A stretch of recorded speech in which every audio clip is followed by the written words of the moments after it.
Terakhir kemarin sampai ayat 10 ya, surat An-Nur ayat ke-24. Kita lanjutkan ayat 11. A'udzu billahi minasy syaithanir rajim. Bismillahirrahmanirrahim. Innal ladzina ja'u bil ifki usbatun minkum la tahsabuhu syarran lakum bal huwa khairul lakum likulli imri'in minhum maktasaba minal itsm والذي تولى كبره منهم له عذاب عظيم لولا إذ سمعتموه ظن المؤمنون والمؤمنات بأنفسهم خيرا وقالوا هذا إفك مبين لولا جاءوا عليه بأربعة شهداء فإذ لم يأتوا بالشهداء فأولئك عند الله هم الكاذبون ولولا فضل الله عليكم ورحمته في الدنيا والآخرة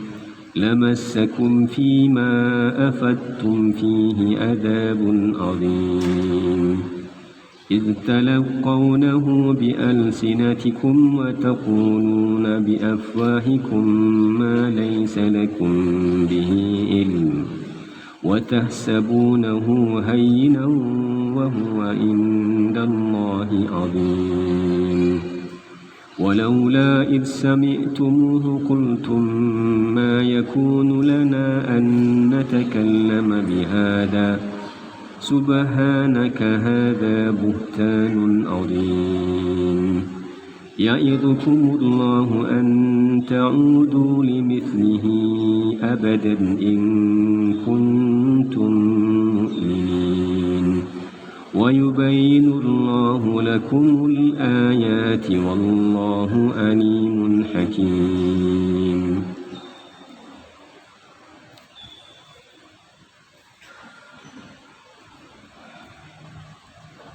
Sesungguhnya orang-orang yang membawa berita bohong itu adalah dari golongan kamu juga.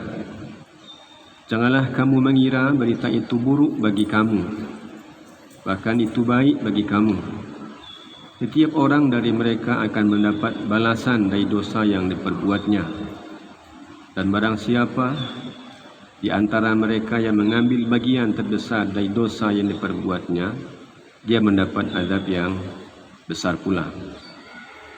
Mengapa orang-orang mukmin dan mukminat tidak berbaik sangka terhadap diri mereka sendiri ketika kamu mendengar berita bohong itu dan berkata, ini adalah suatu berita bohong yang nyata?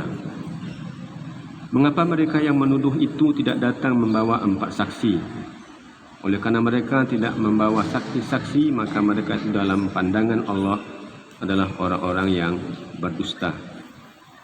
Dan seandainya bukan karena karunia Allah dan rahmatnya kepadamu di dunia dan di akhirat, niscaya kamu ditimpa azab yang besar disebabkan oleh pembicaraan kamu tentang hal itu atau berita bohong itu. Ingatlah ketika kamu menerima berita bohong itu dari mulut ke mulut, dan kamu katakan dengan mulutmu apa yang tidak kamu ketahui sedikit pun, dan kamu menganggapnya remeh, padahal dalam pandangan Allah itu soal besar. Dan mengapa kamu tidak berkata ketika mendengarnya, tidak pantas bagi kita membicarakan ini, Maha suci Engkau, ini adalah kebohongan yang besar. Allah memperingatkan kamu agar jangan kembali mengulanginya seperti itu selama-lamanya jika kamu orang beriman. Dan Allah menjelaskan ayat-ayatnya kepada kamu, dan Allah Maha mengetahui, Maha bijaksana.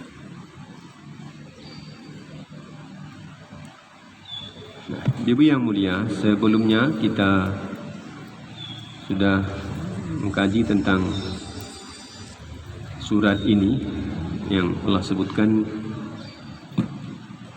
hukum-hukumnya mesti ditegakkan. Kita juga jelaskan di dalam agama kita ada hukum yang sudah Allah tentukan kesalahannya apa dan jumlahnya berapa. Ini disebut dengan hudud. Tidak boleh tawar-menawar kesalahannya dan juga tentang hukumannya. Diawali dari yang berzina, laki-laki, perempuan ketika statusnya masih bujangan atau gadis, ya, tidak ada hukumannya. Begitupun ketika pernah menikah, ada juga hukuman yang Allah sudah tetapkan. Dan terakhir tentang orang yang menuduh orang lain berzina. Dan yang terakhir pekan kemarin mereka dibahas tentang hukum bagaimana kalau seorang suami menuduh istrinya berzina, atau suami tidak mengakui anak yang dikandung oleh istrinya.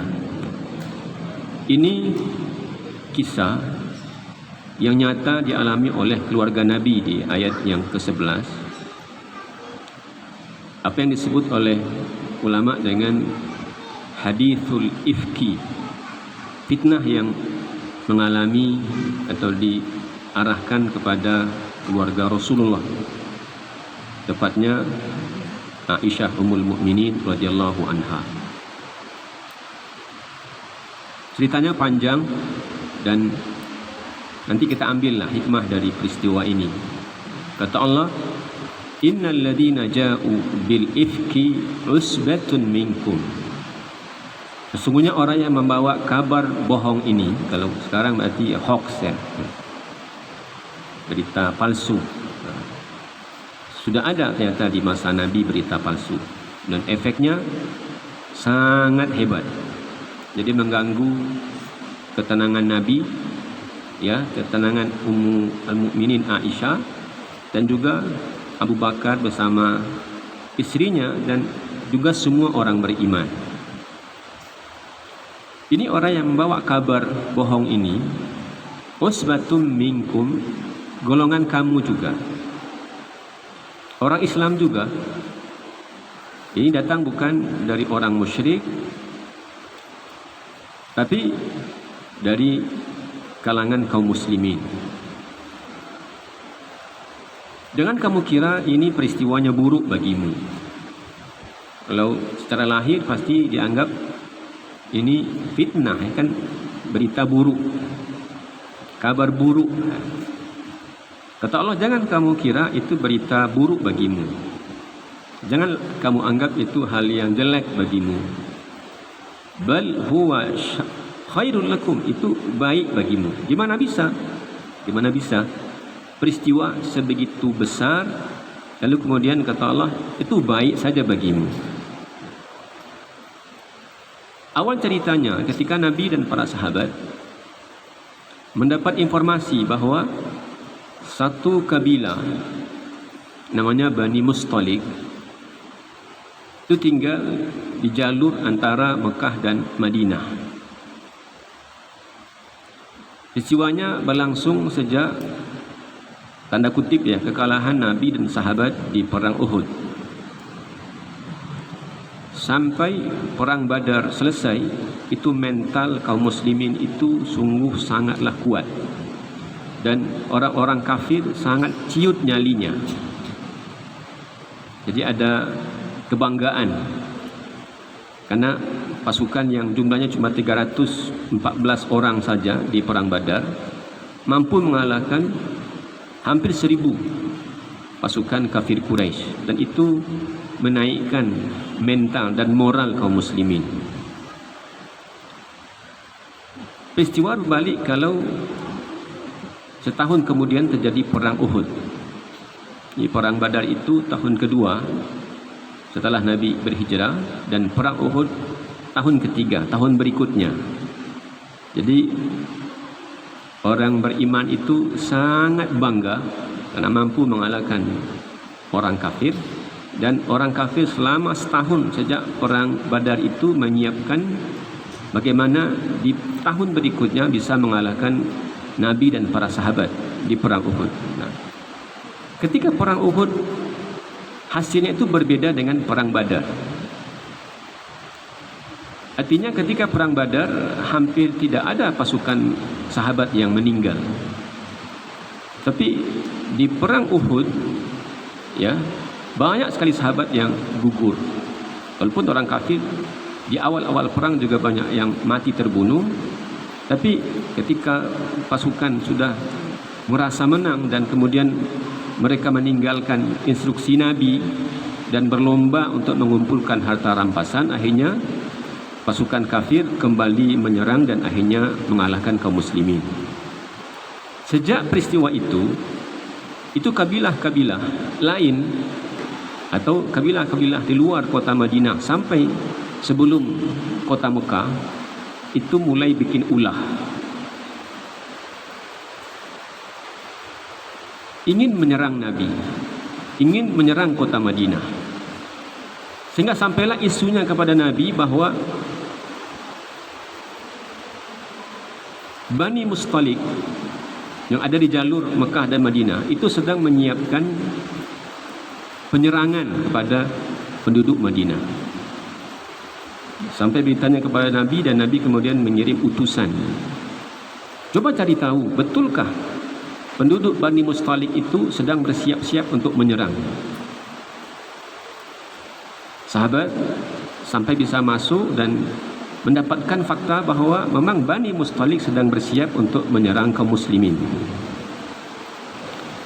Mata-mata Nabi ini pulang kembali ke Madinah dan memberi kabar bahwa benar Bani Mustalik sedang menyiapkan pasukan untuk menyerang Nabi dan para sahabat. Nah, secara spontan tidak lama kemudian Nabi langsung mobilisasi sahabat untuk berangkat, sehingga terkumpullah 700 orang sahabat jalan kaki dan ada 30 orang yang berkuda. Dan itu melakukan penyerangan secara mendadak ke Bani Mustalik. Sehingga sebelum sampai di Bani Mustalik itu ada satu mata air ya, Nabi dengan pasukannya akhirnya menawan penduduk Bani Mustalik di situ. Dan ketika mereka sadar bahwa Nabi dan para sahabat sudah sampai di sumur tersebut, Bani Mustalik kemudian akhirnya lari.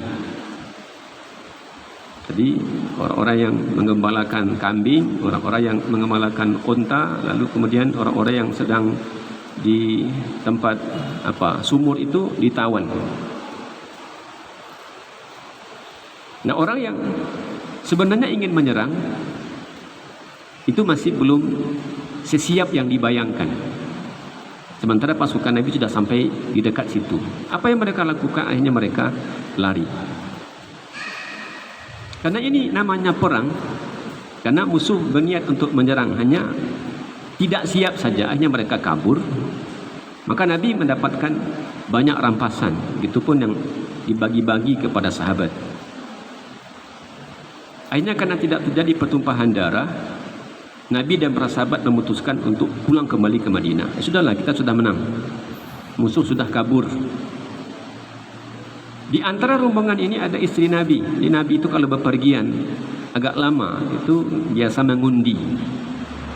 Ya, karena beberapa istri yang Nabi punya, maka kalau mau bepergian jauh tu Nabi ngundi.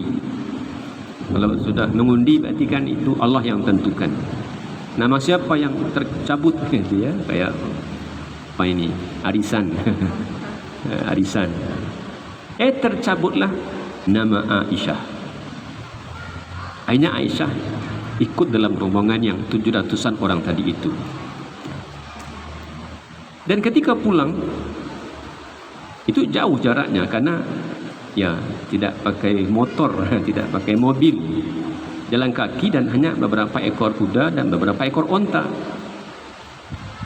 Di tengah perjalanan pulang di malam hari, rombongan istirahat. Aisyah itu kecil, masih kecil. Aisyah itu kan belum berapa tahun tinggal bersama Nabi, ya, belum 15 tahun usianya Aisyah di waktu itu. Apa yang terjadi? Ketika istirahat, Aisyah radhiyallahu anha ya pergi ke sebuah tempat, ya, mungkin cari WC, cari apa itu. Lalu kembali ke rombongan. Ternyata dia sadar sesampai di dekat rombongan dia kehilangan kalungnya. Kalung yang biasa dipakai, mana dia? Dia pergi terus mencari kalungnya itu. Kalungnya dapat, dia balik. Dan ternyata Nabi dan para sahabat sudah terus berjalan tanpa sadar bahwa Aisyah sedang tertinggal. Ini yang jadi masalah. Rombongan ini terus berjalan. Dia pakai, tidak tahu bahasa kitanya. Kalau di film-film tu ada onta, biasanya di onta itu ada kayak kemah di atas onta itu. Ada tendanya, biar yang di atas onta itu nggak kepanasan, nggak kehujanan. Jadi orang-orang yang ketika istirahat berarti kan turun itu tendanya dari onta. Dan karena Aisyah itu ringan, sahabat ini nggak sadar. Ini yang diangkat ke atas ini ada Aisyahnya atau nggak ada Aisyahnya gitu kan, nggak mungkin juga dia berjalan perempuan. Dibaikkan ke atas onta karena ringan. Aisyah itu kecil masih itu. Sahabat nggak sadar ini ada orangnya atau nggak, kan nggak mungkin juga ngintip. Ada kamu nggak gitu ya, istri Nabi gitu.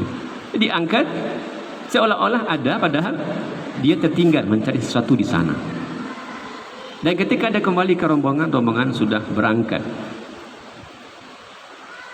Bingung dia kan, gimana caranya? Dan itu malam hari. Akhirnya dia tetap aja di situ.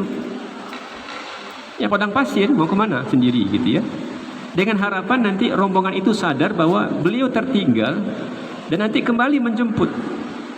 Ternyata sampai di Madinah itu nggak ada yang sadar. Yang terjadi adalah dia akhirnya tertidur di situ. Dan Nabi punya sahabat yang kerja sahabat itu seperti apa? Tukang sapu. Jadi kalau ada rombongan yang tercecer, kalau ada hal yang hilang, itu sahabat ini yang kemudian menyelamatkan. Dia biasa membawa minuman untuk Nabi. Nama sahabat itu Safwan bin Mu'attal. Dia lihat ada yang aneh itu di tengah jalan. Orang ketiduran.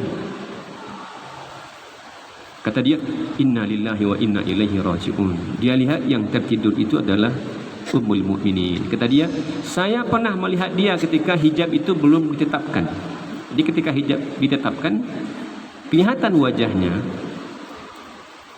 posturnya seperti apa itu. Dan ketika yang ternyata yang terlihat itu adalah Aisyah Ummul Mukminin, kata inna lillahi wa inna ilaihi raji'un. Satu kata aja, nggak ada yang lain.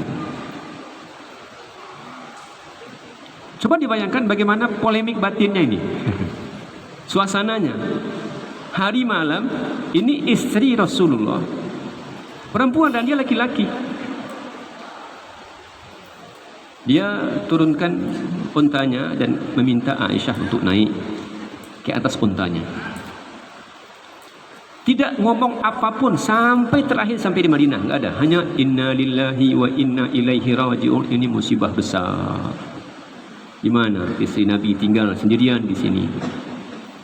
Sahabat tentu sayang sama Nabi dan kasihan ya sama istrinya. Ini ibu kita, Ummul Mukminin, suruh naik.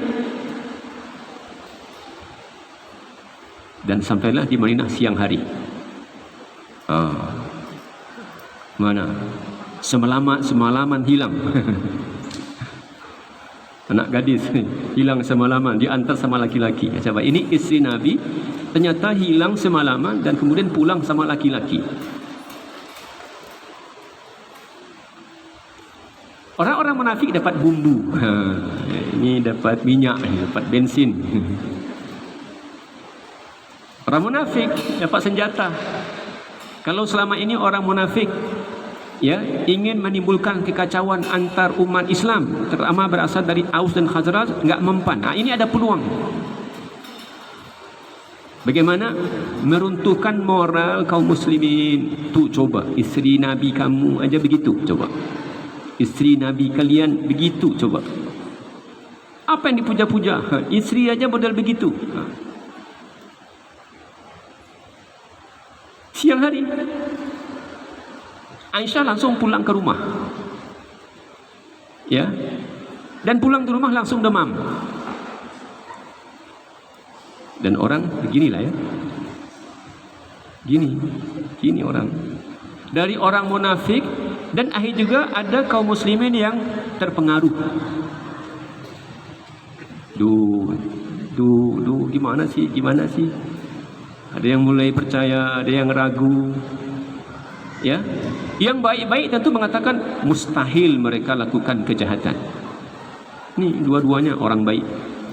Mustahil ya mereka melakukan maksiat. Tapi ada yang orang beriman ragu, ada yang ya dekat kepada mulai percaya. Dan Aisyah Ummul Mukminin demam dan tidak tahu cerita tentang omongan orang tentang dia. Jadi awal pulang itu langsung ke rumah dan demam, sakit. Dan biasanya Nabi kalau Aisyah itu sakit itu pasti ya, Nabi itu kalau dibaca kisah mesranya beliau gitu ya, itu luar biasa juga mesranya beliau, romantisnya Rasulullah itu luar biasa. Apalagi sama Aisyah yang memang butuh itu karena beliau paling muda. Nggak kebayang sama kita gimana Nabi lomba lari sama Aisyah, nggak kebayang sama kita. Gitu. Tapi begitu mesranya, romantisnya Nabi itu. Yuk kita pacu lomba lari gitu. Karena ini masih sangat muda beliau.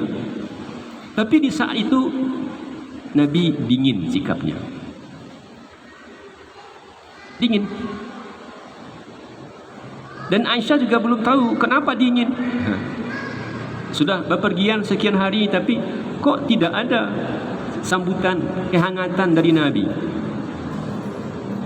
Sampai suatu malam Aisyah pergi keluar bersama Ummu Mistah. Ummu Mistah ini itu sepupunya Abu Bakar. Itu adik keluarganya Abu Bakar. Kakak atau adik dari Abu Bakar. Itu Ummu Mistah. Di situ Ummu Mistah cerita tentang isu Aisyah yang sedang tersebar. Dia belum tahu tentang dirinya. Ya, diceritakan sama orang dihibur. Kalau di berita tentu sudah gawat itu beritanya. Kan dia nggak tahu tentang itu. Sampai kemudian dia stres dan nggak berhenti nangis dan minta izin sama Rasulullah, aku pengen pulang. Dalam kondisi sakit, ya, Nabi tidak nampak kasih sayangnya, dan dia menangis pulang. Kata Nabi, pergilah. Sehari, 2 hari, 3 hari, 4 hari, sampai peristiwanya sebulan. Masya Allah, isu itu beredar sebulan. Sampai Nabi kemudian ragu. Nabi nggak mungkin mengatakan iya, tidak mungkin mengatakan tidak mungkin.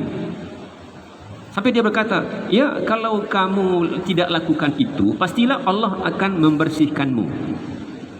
Kalau kamu tidak membersihkan itu, pasti Allah akan membersihkan kamu.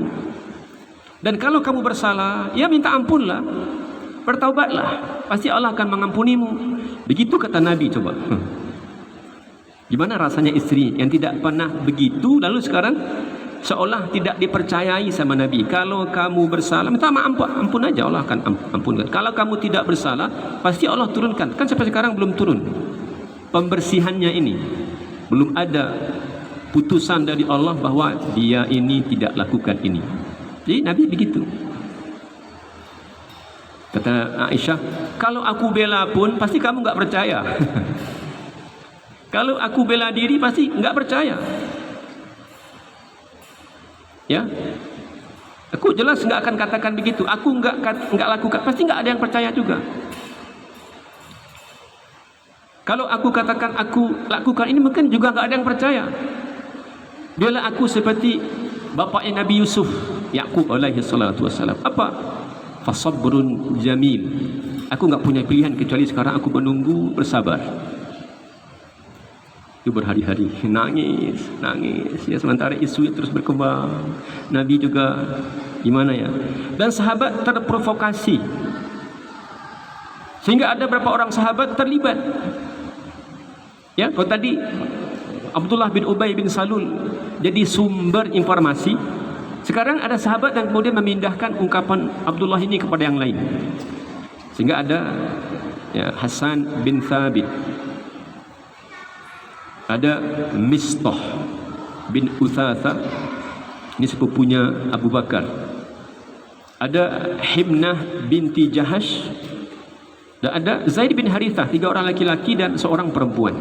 Itu akhirnya terlibat ya, memindahkan kata ini, ungkapan ini, hoax ini kepada yang lain. Dan alhamdulillah Allah kemudian membersihkan Ummul Mukminin.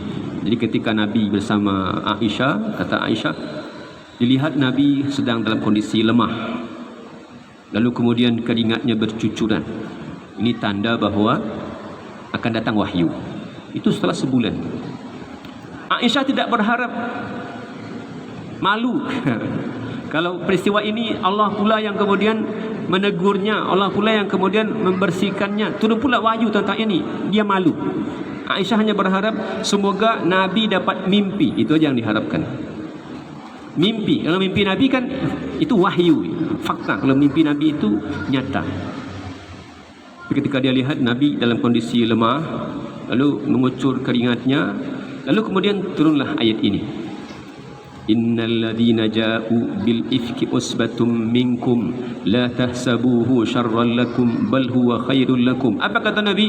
Absyiri, bergembiralah wahai Aisyah, Allah sudah menyelamatkanmu, Allah sudah membersihkan namamu.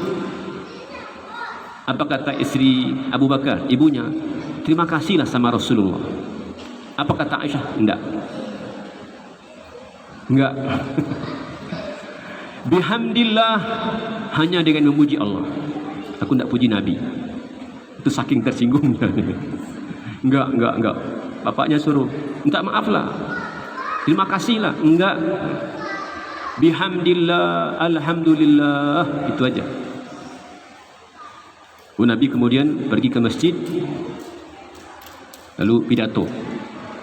Ya, syahadu an la ilaha illallah Muhammadur Rasulullah. Lalu Nabi bacakan ini, innal ladzina ja'u bil ifki usbatum minkum la tahsabuhu syarran lakum bal huwa khairul lakum. Sesungguhnya orang-orang yang membawa kabar bohong ini, dia bukanlah orang lain, ini juga bagian dari kamu.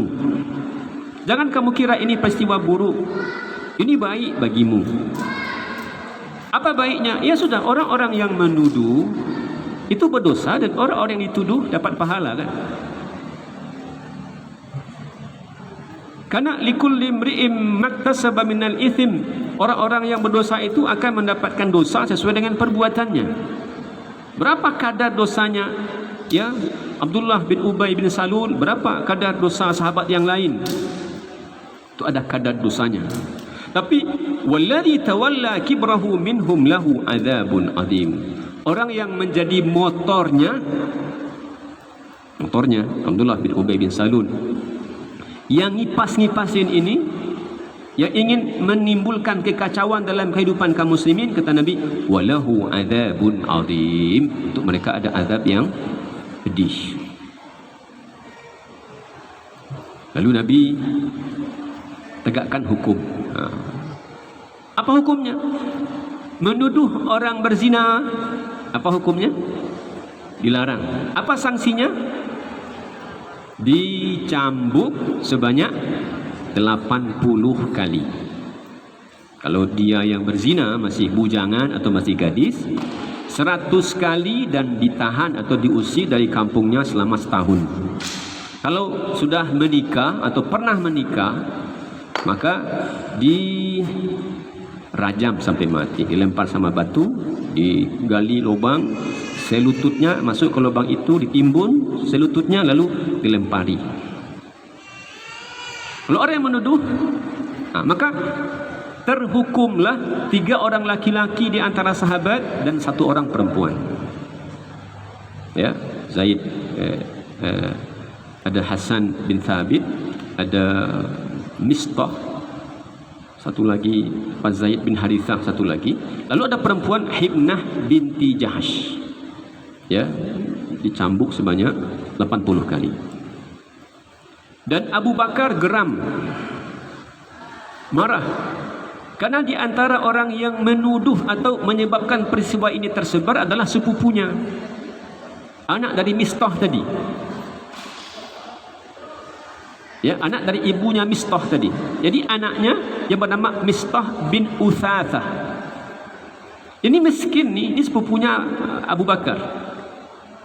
Karena ibunya itu adik kakak sama Abu Bakar, anaknya berarti sepupu. Selama ini Abu Bakar yang menafkahi Mistah nih. Dia bersumpah, demi Allah, aku tidak akan kasih dia duit. Aku nggak akan kasih lagi dia belanja. Bisa-bisanya ya, begitu kan? Aku yang kasih dia belanja, sekarang anakku difitnahnya.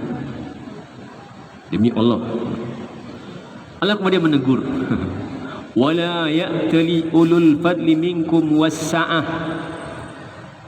Janganlah bersumpah orang yang punya kelapangan untuk tidak memberikan bantuan kepada orang yang membutuhkan. Tidakkah dia ingin mendapatkan ampunan dari Allah?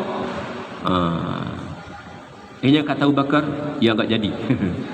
Baiklah, kalau begitu aku lebih berhak dan pengen dapat ampunan. Maka dia masih terus memberi bantuan kepada Mistah bin Uthathah. Nah, begini fitnah di masa Nabi, hoax. Ya. Dan Nabi kita alaihi salatu wasallam mencari jalan. Dan ini memang sikap yang harus ditiru. Makanya dalam Quran disebutkan, kalau kita mendengarkan ada berita yang tidak benar atau berita asing, itu enggak langsung tiba-tiba percaya. Masa sih? Begitu. Sehingga ada sahabat Abu Ayyub al-Ansari, itu nanti diabadikan oleh Allah dalam Quran di ayat berikutnya. Istrinya Ummu Ayyub berkata pada Abu Ayyub, ini Abu Ayyub ini itu sahabat yang di rumahnya lah Nabi tinggal pertama kali ketika sampai di kota Madinah. Ketika Nabi dari Mekah lalu singgah di Kuba, bangun masjid, lalu sesampai di kota Madinah itu belum punya rumah. Di mana tinggalnya? Di rumah Abu Ayyub ini. Apa kata Ummu Ayyub kepada suaminya?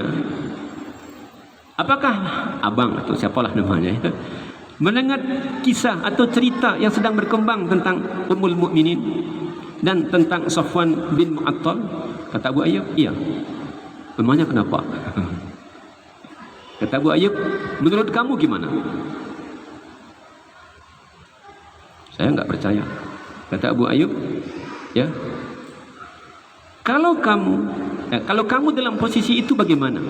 Kalau kamu dalam posisi itu, kira-kira kamu akan seperti apa? Andai kamu yang tadi tertinggal lalu diselamatkan oleh laki-laki, apa yang kamu lakukan? Ya, saya enggak akan lakukan itu. Kata dia, Aisyah itu lebih baik dibanding kamu. Kalau kamu tidak lakukan itu, maka Aisyah tidak pula lakukan itu. Safwan itu mungkin lebih baik dibanding saya.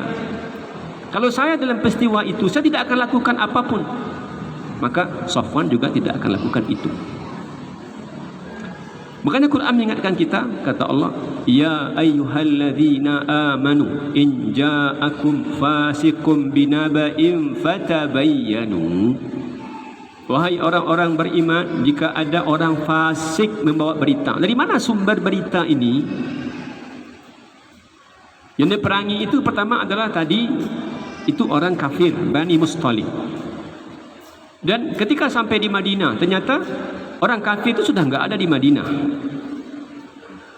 Di Mekah musuh Nabi itu orang kafir. Di Madinah musuh Islam itu enggak orang kafir, karena orang kafir sudah enggak ada di Madinah. Madinah hanya ada orang Islam dan orang munafik.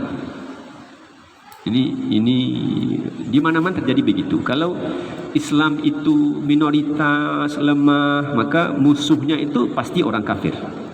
Tapi kalau umat Islam itu banyak, kuat, dia mayoritas di situ, maka musuhnya bukanlah orang kafir, karena orang kafir nggak mungkin punya keberanian. Ini yang dialami oleh Nabi dan para sahabat di masa itu, karena Madinah itu sudah menjadi sebuah daulah Islamiyah, negara Islam, maka musuhnya adalah orang munafik. Nah, orang yang paling getol untuk menyebarkan fitnah ini adalah Abdullah bin Ubay bin Salul. Makanya kata Allah, in ja'akum fasiqum binaba'in fatabayyanu. Jika datang kepadamu orang fasik bawa berita, maka bertabayyunlah. Jadi jangan langsung percaya. Antusibu qauman bijahalatin fatusbihu ala ma fa'altum nadimin. Jangan nanti kamu akhirnya menjadikan penyesalan karena perbuatan kamu sendiri. Timbul penyesalan. Makanya kata Allah, innal ladzina ja'u bil ifki usbatum minkum la tahsabuhu syarran lakum. Orang-orang yang sesungguhnya orang yang datang membawa kabar bohong ini adalah golongan kamu juga, Islam juga, walaupun saat itu dia orang munafik. Jangan kamu kira itu buruk bagimu. Secara lahir kan enggak enak kan? Tertuduh. Sampai turunnya wahyu berarti sangat tidak nyaman. Stres dia. Tapi kata Allah, bal huwa khairul lakum. Ya, itu baik bagimu. Kamu akan dapat pahala dengan fitnah orang tersebut. Likulli imri'in minhum maktasaba minal ithim. Setiap orang itu punya kadar dosa sesuai dengan perbuatannya. Tapi walladzi tawalla kibrahu minhum lahu adzabun adzim. Adapun orang yang memotori hoax itu tersebar, untuk mereka bukan sekedar rajam, bukan sekedar cambuk, bahkan untuk mereka ada adab yang besar. Coba kata Allah, ini Allah mendidik kita. Laula istami'tumuhu dhannal mu'minuna wal mu'minatu bi anfusihim khaira. Kenapa ketika kalian mendengarnya, ini peristiwanya begini terjadi, ya, ada tuduhan miring terhadap umul mukminin. Kenapa orang beriman tidak mengaca kepada diri mereka sendiri? Kenapa enggak mengaca kepada diri mereka sendiri? Apakah mereka akan lakukan itu kalau itu terjadi pada mereka? Kenapa? Cobalah bercermin diri. Karena ini istri Nabi itu orang terbaik. Ya kan Allah sudah sebutkannya. At-tayyibatu lit-tayyibin, al-khabithatu lil-khabithin. Orang-orang buruk itu jatahnya orang-orang buruk. Al-khabithatu lil-khabithin. Perempuan yang buruk-buruk, yang jahat, yang nakal itu jatah laki-laki yang buruk, laki-laki yang nakal. Wal-khabithuna lil-khabithat. Laki-laki yang buruk, yang nakal itu jatah perempuan yang buruk, yang nakal. Wat-tayyibuna lit-tayyibat. Laki-laki yang baik itu jatahnya perempuan yang baik pula. Wat-tayyibatu lit-tayyibin. Perempuan-perempuan yang baik itu jatahnya untuk orang yang baik-baik pula. Ini Nabi, orang terbaik. Enggak mungkin Allah pasangkan Nabi ini dengan perempuan seperti itu. Kenapa tidak ngaca, enggak bercermin dalam dirinya? Ya. Entah berapalah jaraknya antara mereka dengan Aisyah, tapi mestinya ngaca. Laula id sami'tumu. Kenapa pertama kali kamu atau kalian mendengarnya? Orang beriman tidak berbaik sangka atau mereka tidak bercermin kepada dirinya. Kata Allah, wa qalu hadza ifkum mubin. Lalu kemudian mengatakan ini dusta yang besar, ini dusta yang nyata. Jadi orang-orang baik, ya, di tengah-tengah lingkungan kita lihat kesehariannya. Masya Allah, amal solehnya, ya, sikapnya dengan masyarakat, ya, sosialnya, kelembutannya, contohnya. Kalau ada pikiran miring atau ungkapan miring tentang dia, itu harus mikirnya itu, ya, nggak tiba-tiba, oh iya ya, nggak begitu kita mikirnya. Coba bayangkan ke diri kita, apakah kita akan lakukan hal begitu? Apalagi orang ini lebih baik dibandingkan dengan kita sendiri. Kenapa? Hada buhtanun azim. Kenapa tidak mengatakan ini berita bohong? Ya, sambil kemudian nanti, ya, bertanyalah, ya, tabayunlah. Tapi pertama kali ini mesti dibela, karena secara lahir kita melihat orangnya nggak ada cacatnya. Ini orang terbaik yang pernah ada. Ini istrinya Nabi, Ummahatul Mukminin. Jadi Allah menegur orang-orang yang begitu cepat percaya ketika ada berita tiba-tiba, ya, menyoroti seorang muslimah atau istri Nabi, lalu kemudian langsung percaya. Jadi kalau ada kita mendapat informasi berita tentang orang baik, orang baiklah gitu, ya. Lalu ada informasi dia melakukan perbuatan buruk, jangan langsung percaya. Coba bawakan ke diri kita, ya, ini orangnya sebaik ini. Ya, kalau kita dalam posisi, ya, menyelesaikan masalah, maka carilah bagaimana agar masalah itu bisa selesai. Tapi kalau kita dalam posisi tidak punya kepentingan apapun terkait dengan orang ini, ya nggak usah pula percaya. Kadang-kadang kan media itu menformat kita untuk ikut di situ, berpendapat di situ. Ya, kiai ini, ya, ustaz ini, ustazah ini. Ambil aja apa yang Allah katakan, laula id sami'tumuhu dhannal mu'minuna wal mu'minat. Kalau kamu dengar, kenapa kamu tidak berbaik sangka? Kalau kita tidak dalam posisi untuk menyelesaikan masalah, orangnya jauh, kita juga nggak dalam posisi untuk bisa menyelesaikan masalah, nggak usah pula cari tahu. Makanya agama melarangkan sikap tajassus, wala tajassasu. Janganlah kalian bertajassus, jadi memata-matai, mencari informasi. Jangan. Laula ja'u alaihi bi arba'ati syuhada. Kenapa mereka tidak membawa 4 orang saksi? Kenapa? Mana saksinya?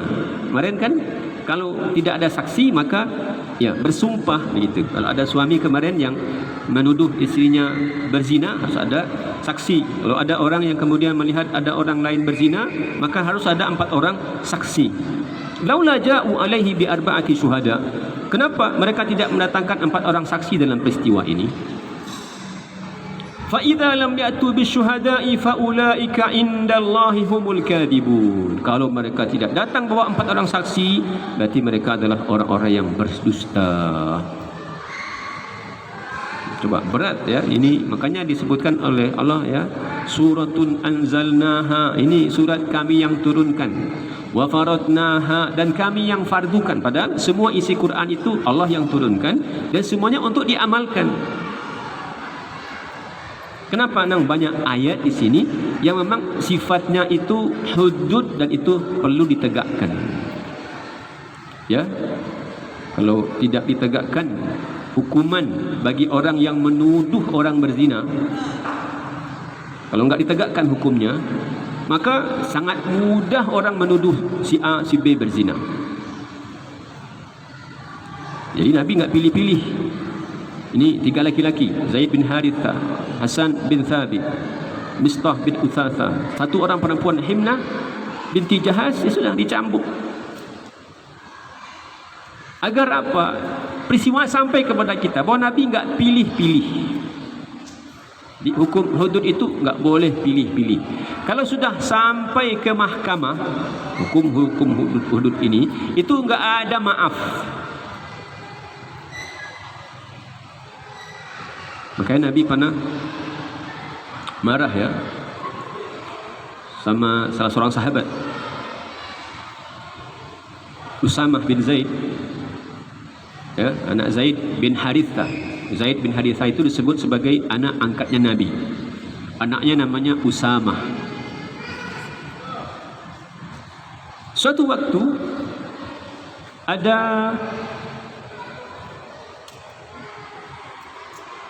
pencuri, ya, yang berasal dari kaum bangsawan. Tapi kaum bangsawan ini tidak sudi kalau anggota keluarganya yang mencuri ini akhirnya dipotong tangannya. Itu hududnya dia, hudud, hukum pasti. Dengan total pencurian sekian, maka dia harus dipotong tangannya. Maka kaumnya berkumpul, kaumnya mencari cara agar dipilihkan hukum lain untuk orang yang mencuri ini. Akhirnya mereka dapat ide untuk datang kepada Usamah bin Zaid. Ini kesayangan Nabi, Usamah bin Zaid ini. Sampai-sampai umur beliau masih 17 tahun, diangkat oleh Nabi sebagai panglima, dan di antara prajurit itu ada Abu Bakar, ada Umar. Nah, dia jadi panglima perang. Umurnya belum 17 tahun. Keluarganya datang menghadap Usamah agar Usamah datang dan menyampaikan kepada Nabi agar bisa dimaafkan kelakuan pencuri dari keluarga bangsawan ini. Datanglah Usamah menghadap Nabi. Ini ya, di zaman kita lebih banyak begini.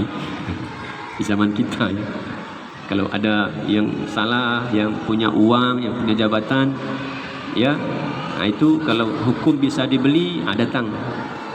Ini tasnya, ini dompetnya. Nabi marah sekali. Jadi merah mukanya Nabi. Apa kata Nabi? Ya, inilah yang telah menghancurkan orang-orang sebelum kita. Sebelum kalian, Yahudi, Nasrani itu binasa gara-gara ini. Gara-gara apa? Idza sariqa minhumus syarifu. Kalau pencuri itu adalah dari kalangan bangsawan, orang terhormat, maka tarakuhu, mereka memaafkannya.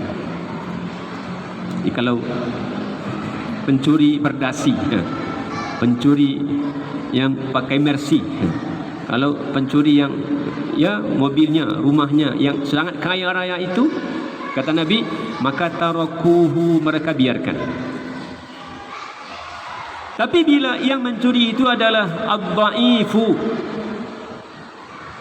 ya, orang-orang kere gitu ya, orang tidak berpunya, yang mencuri mungkin sekedar jajan, sekedar makan, sekedar mungkin biaya hidup anak dan istrinya, kata Nabi, akhaduhu, mereka pasti tegakkan hukum untuknya. Fawalladhi nafsi biyadihi. Jadi dengan muka merah itu apa kata Nabi?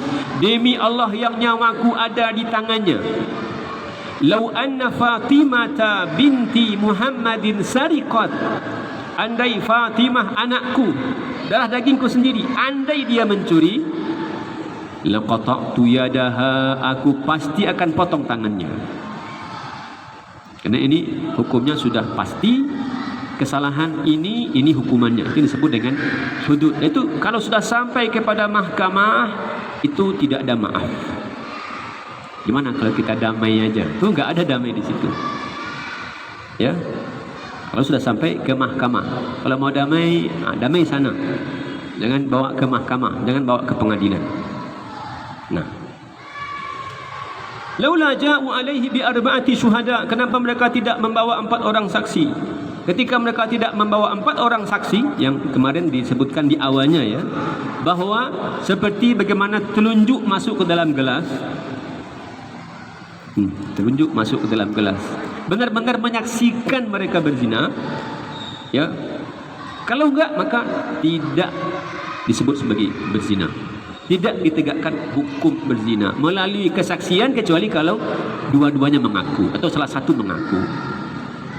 Kalau ngaku tentu di mana lagi? Jadi perempuan datang sama Nabi, "Ya Rasulullah, tahhirni, tolong bersihkan aku ya Rasulullah." Kata perempuan dari kampung Ghamidiyah. Ada apa memangnya ini? Gendut perutnya, hamil. Kenapa memangnya? Ya, berzina. Kata Nabi, "Gimana? Sehat orang ini?" Sehat. Kata Nabi, "Pulang, lahirkan anaknya." Tapi karena orang ini ingin dibersihkan, setelah anaknya lahir, bawa sama Nabi, "Tahhirni ya Rasulullah, bersihkan aku ya Rasulullah. Ini yang dulu anda suruh pulang nih, sekarang udah lahir." Kata Nabi, susui dia sampai bisa disapi. Datang lagi 6 bulan berikutnya sambil bawa roti. "Ya Rasulullah, tahhirni, bersihkan aku ya Rasulullah." Apa memangnya? Ini sudah selesai juga disapi. Sudah. Nabi perintahkan gali lubang selutut, lalu dia masuk ke sana. Ya, maka diselamatkan anaknya, maka dirajamlah dia, dilempari dengan batu. Itu karena pengakuan. Kalau nggak ada pengakuan, maka harus ada 4 orang saksi dengan matanya sendiri, ya, seperti bagaimana dia melihat ada telunjuk masuk ke dalam kelas. "Walaula fadlullahi alaikum wa rahmatuhu fid dunya wal akhirah lamassakum fima afattum fihi adzabun adzim." Kalau bukanlah karena karunia Allah kepada kalian dan karena rahmatnya kepada kalian di dunia dan di akhirat. Itu kan dosa menuduh orang berzina. Kalau bukan karena karunia Allah, kalau bukan karena rahmat Allah, Allah hukum itu orang-orang yang menuduh. Kan bisa dibinasakan sama Allah, bisa dihancurkan sama Allah. Makanya rahmat Allah itu sungguh sangat luas bagi kita. Ya, menyebutkan dalam Quran, ya, "Wa ma asabakum min musibatin fabima kasabat aydikum." Apapun musibah yang menimpamu itu adalah karena dosamu. Atau di As-Sajdah Allah katakan, "Walanudhiqannahum minal adzabil adna dunal adzabil akbar." Kami akan rasakan kepada mereka azab yang ringan, bukan azab yang berat. Azab yang kecil, bukan azab yang besar. Apa kata Ibnu Abbas? Musibah-musibah di dunia ini terjatuh, ini sakit gigi, ini patah kakinya, ini rusak, ini itu bagian dari walanudhiqannahum minal adzabil adna. Sehingga di ujungnya ayat lain Allah katakan, apa tujuannya itu? La'allahum yarji'un. Dia kembali, dia sadar, dia pulang kepada Allah. Ya Allah, ya Allah, ya Allah, maafkan, ampuni. Jadi ma'asabakum min musibatin illa, tidak ada musibah yang menimpamu itu melainkan karena kerjamu, karena perbuatanmu. Namun wa ya'fu an katsir, Allah memaafkan banyak sekali kesalahan kita. Itu Allah tu maha kasih sayangnya. Sehingga dia katakan, kalaulah dia menghukum seseorang karena kesalahan, tidak ada makhluk yang hidup tinggal di muka bumi ini. Tidak ada manusia yang tinggal di muka bumi ini. Semuanya binasa. Tapi dia kasih waktu, dia kasih tempo, ya, diulur-ulur. Jangan pula orang-orang berdosa itu kemudian ghurur, tertipu. Ya, berdosa nggak apa-apa kok, berdosa nggak apa-apa kok, begitu. Jangan ghurur, tertipu. Kan ada orang, saya nggak sholat pun nggak apa-apa kok, nggak ada salahnya. Ya, ini yang lagi heboh tuh, yang ngejek sholat ya, yang lagi ngejek sholat tuh. Nggak apa-apa, duit masuk juga terus, kaya juga saya. Jangan tertipu. Kalau Allah ngasih waktu setahun, 2 tahun, 3 tahun, itu agar dia berfikir untuk kembali. Na'udzubillah, akhirnya masuk Hindu. Na'udzubillah. Tidak kembali kepada Allah, akhirnya perginya ke Hindu. La ilaha illallah, murtad.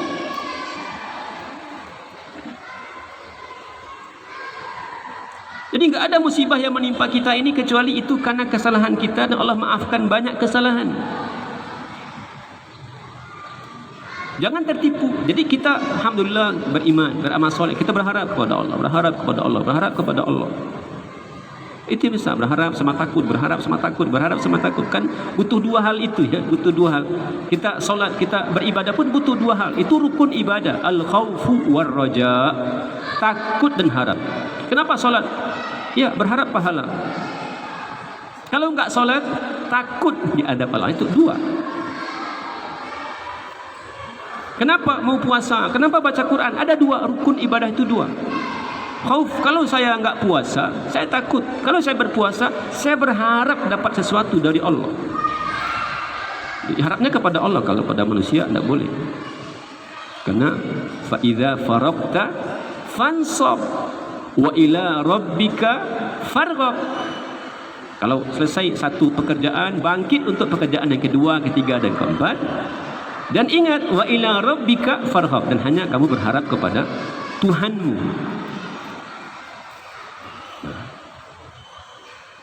Masya Allah, rahmat Allah itu sangat banyak, sangat luas ya. Terutama untuk umat Rasul yang mulia. Terhadap umat Rasulullah ini, Masya Allah. Umat-umat yang lalu, kalau nabinya sudah diminta mukjizat, mana mukjizat kamu? Kami tidak beriman kecuali kalau ABC. Lalu ABC itu Allah kabulkan. Tapi mereka enggak juga beriman. Ya sudah, Allah binasakan. Ya, Nabi enggak mau begitu. Nabi enggak mau begitu. Biarlah. Kan ketika di Bukit Safa, Nabi berdoa.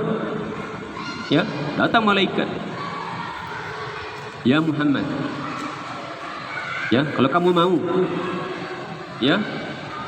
Orang-orang yang tidak beriman ini,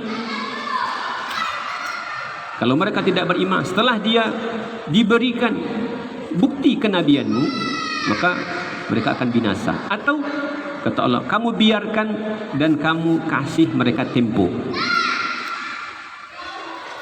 Nabi-nabi lain, kalau sudah minta dia, ini bukti kenabian saya, lalu orang pengikutnya enggak mau juga beriman, langsung binasa. Allah binasakan. Tapi kata Nabi, oh jangan, biarlah, kasih waktu aja lah, kasih waktu, kasih tempo. Mudah-mudahan mereka bersabar. Orang yang sudah mau membunuh Nabi pun, Nabi enggak doakan binasa. Orang sudah berniat bunuh Nabi, Nabi enggak doakan binasa. Kan itu yang dialami Nabi ketika sudah sampai di Taif, dilempari. Lempari itu artinya ingin Nabi celaka. Kalau bisa Nabi itu mati. Sampai berdarah tumitnya. Datang Jibril bawa dua malaikat gunung. Apa kata Jibril? Ya Muhammad, kalau kamu mau, nih saya bawa dua malaikat. Atas perintahmu dia akan kerjakan apa yang kamu suka. Kalau kamu mau, dua bukit itu ditimpakan kepada mereka, mereka sanggup. Apa kata Nabi? Jangan. Aku berharap kelak anak cucu mereka, dari anak cucu mereka ada yang beriman. Allah Subhanahu wa taala sangat sayang kepada kita, dan Nabi sangat sayang kepada kita. Bahkan Nabi itu sangat menderita kalau kita ini susah. Masya Allah. Kadang ya, maaf. Ada anak, ibunya susah, dia enggak susah. Ada anak, bapaknya sangat sulit hidupnya, dia enggak susah. Enggak suka mikirin bapaknya yang susah, enggak suka mikirin ibunya yang susah. Jadi makannya enak juga, masih tersenyum juga, masih bisa beli A, B, C dan D juga. Padahal ibunya mungkin kekurangan makanan, mungkin rumahnya bocor, mungkin sakit butuh bantuan berobat. Tapi Nabi, laqad ja'akum rasulun min anfusikum, ada datang kepada kalian rasul dari golongan kalian. Azizun alaihi ma anittum, sungguh sangat berat bagi beliau penderitaan kalian. Jadi kalau umat ini susah, itu Nabi menderita. Harisun alaikum, dan ingin menolong kalian. Wabil mu'minina raufur rahim, dan sangat lembut kepada orang beriman. Beruntunglah kita ya, punya Allah. Allah masih memberikan tempo, tapi jangan sampai ghurur. Harus ada dua, ya, takut dan harus ada harap. Kenapa patuh? Karena ada yang diharapkan dari Allah. Kenapa enggak mengembangkan kepada Allah? Karena takut. Kalau dia marah, itu enggak ada yang bisa menyelamatkan. Jangan, enggak sholat enggak apa-apa kok. Ngomong apa saja enggak ada apa-apa kok. Jangan. Karena kalau sudah datang, ya, itu tidak ada yang bisa menyelamatkan. Itlaqawnahu bi alsinatikum. Kalau bukanlah karena karunia Allah dan rahmatnya di dunia dan di akhirat. Di dunia rahmat Allah sedikit. Allah itu disebutkan dia punya 100 tingkatan rahmat. Kasih sayang Allah itu 100, kalau di total 100. Hanya satu dia peruntukkan di dunia. Satu saja, 1%. Karena itulah ibu itu sayang sama anaknya. Begitupun hewan sama anaknya. Begitupun orang bersaudara, bersahabat, suami istri. Itu karena kasih sayang yang 1% itu. 99 lagi itu disembunyikan nanti. Maka di sorga itu enggak ada ghil. Ya. Wala taj'al fi qulubina ghillan lil ladzina amanu. Ya Allah, jangan jadikan dalam hati kami ini orang beriman ada ghil. Ghil itu tidak iri, tapi ya tidak nyaman saja lihat orang beriman. Enggak nyaman. Saya ini punya ini saja nih, bukan punya umat Islam. Enggak nyaman. La taj'al fi qulubina ghillan, ada ghil. Kedengkian. Ya, kedengkian. Sehingga akhirnya melahirkan ya keangkuhan, ya kesombongan, enggak ada kontrol. Coba itulah kenapa ya Nabi kita itu ya istimewa kedudukannya, karena beliau yang merintis pertama sekali. Beliau merintis kebaikan dari awalnya, ya khusus umat ini. Maka setiap kita beramal, ya beliau dapat. Setiap kita beramal, beliau dapat. Dan beliau tidak pernah lupa, baik ketika masih hidup ataupun nanti ketika pada hari kiamat. Dia enggak mikirkan kangen nih sama Aisyah, kangen sama Khadijah, kangen sama Juwairiyah. Enggak. Pada hari kiamat itu dia yang pertama dia pikirkan. Yang dia pikirkan itu adalah kita, umatnya. Ya.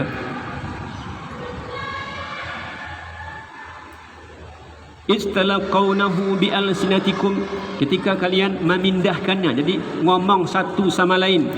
Wa taquluna bi afwahikum, lalu berkata dengan mulut kalian, ma laysa lakum bihi ilm, padahal kalian enggak tahu fakta sebenarnya. Berita sudah tersebar, kita tidak tahu fakta sebenarnya, sementara dia sudah tersebar. Kita ikut membumbui, ikut memindahkan, ya. Begitulah kan. Tahu enggak ceritanya? Mungkin awalnya bertanya, akhirnya ini bertanya, ceritanya seperti apa? Oh, ini begini loh. Rentetannya ya. Kan begitu biasanya ya. Ngomong begitu ya. Apa masalahnya? Wa tahsabunahu hayyina, kalian menganggap hal itu remeh. Dianggap remeh itu, menuduh pagi ini keluarga Nabi ya berselingkuh, berbuat serong, itu dianggap urusan remeh. Padahal mereka orang-orang ya istimewa. Coba lihat ya, kalau kita ukur dari kacamata manusia bukan pandangan agama ya. Rasa-rasanya kan Aisyah itu masih patut menikah setelah Nabi meninggal. Masih muda. Jadi mereka nggak boleh menikah. Istimewa. Ya. Ini bagaimana mantan istri Nabi dinikahi oleh sahabat Nabi. Tidak ada istri Nabi, nggak boleh mereka menikah setelah Nabi wafat. Walaupun masih ada istri yang masih hidup setelah beliau wafat. Aisyah itu masih muda ketika Rasulullah wafat, tapi nggak boleh menikah. Itu karena agama, karena perintah agama, nggak boleh. Nah, Allah katakan, ya nisa'an nabi, wahai istri-istri Nabi, lastunna ka'ahadim minan nisa, kalian bukan seperti perempuan lainnya. Nggak sama dengan kebanyakan. Ya dia makan, ya dia minum, ya begitu. Tapi istri Nabi statusnya beda. Ini taqaitunna, kalau kalian bertakwa kepada Allah, fala takhda'na bil qaul, jaga suaranya. Suaranya pun mesti dia jaga. Ya, enggak boleh. Itu pesan Allah kepada istri-istri Nabi, juga untuk kita. Tapi ini secara khusus.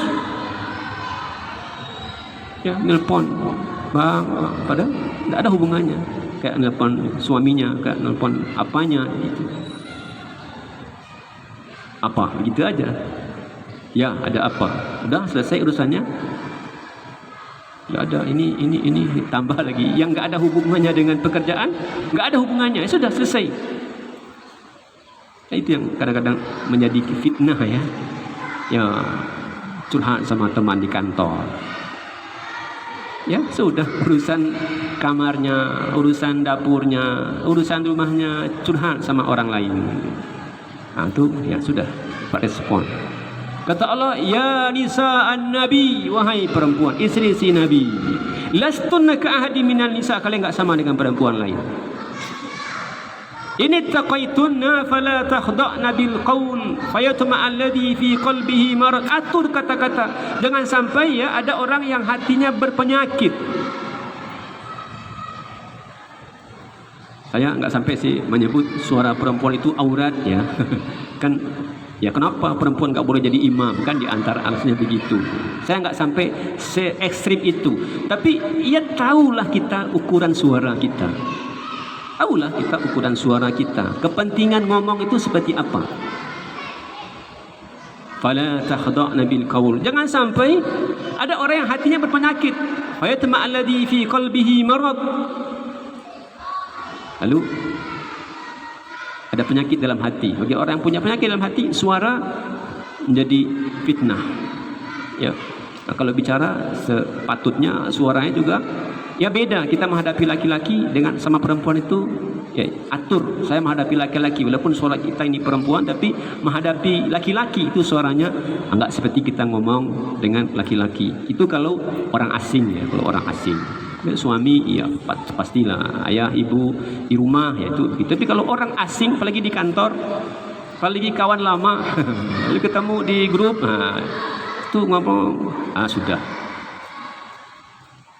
Allah pesan sama istri Nabi, kalian tidak seperti perempuan lain.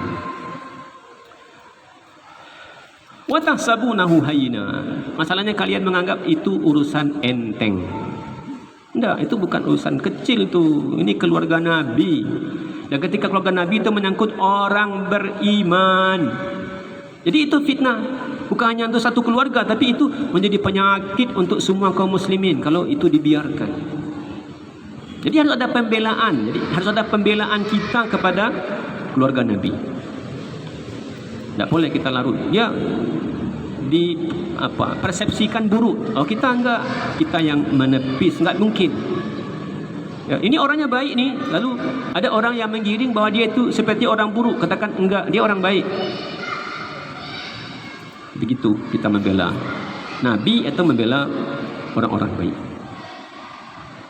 Wa huwa indallahi azim, karena di sisi Allah itu masalahnya besar, bukan urusan kecil.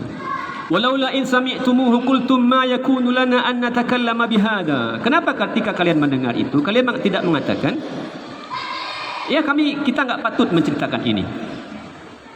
Kita enggak mungkin, enggak usah pula kita terlibat gitu. Nah, ini terkait dengan tadi Ummu Ayyub dengan Abu Ayyub. Ya, kata Ummu Ayyub, kamu tahu enggak apa yang sekarang sedang hits, katakanlah begitu ya.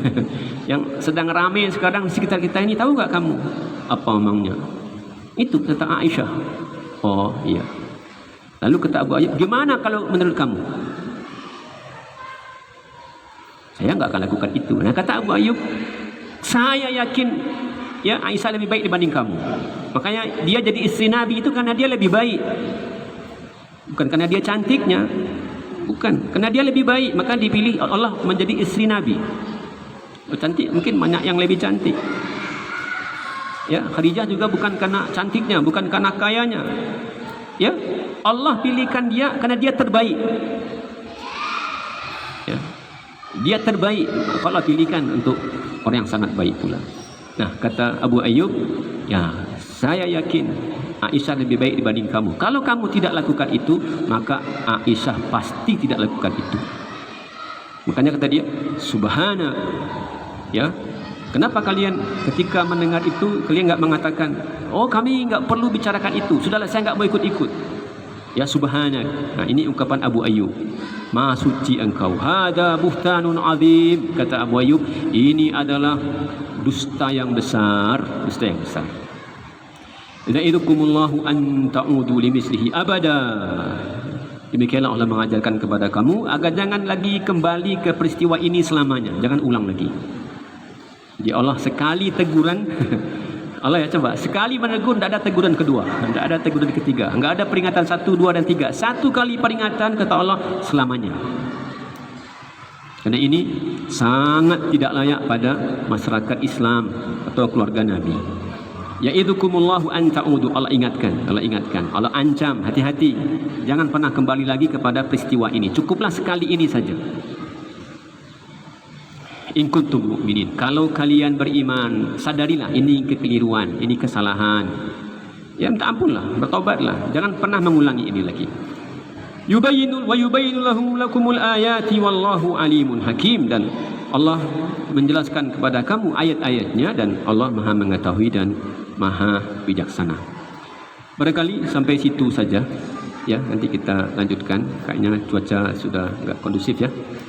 Mudah-mudahan nanti bisa kita lanjutkan pekan depan. Ini terkait peristiwa besar dan pernah ada di zaman Nabi ya, itu kita jadikan sebagai pelajaran.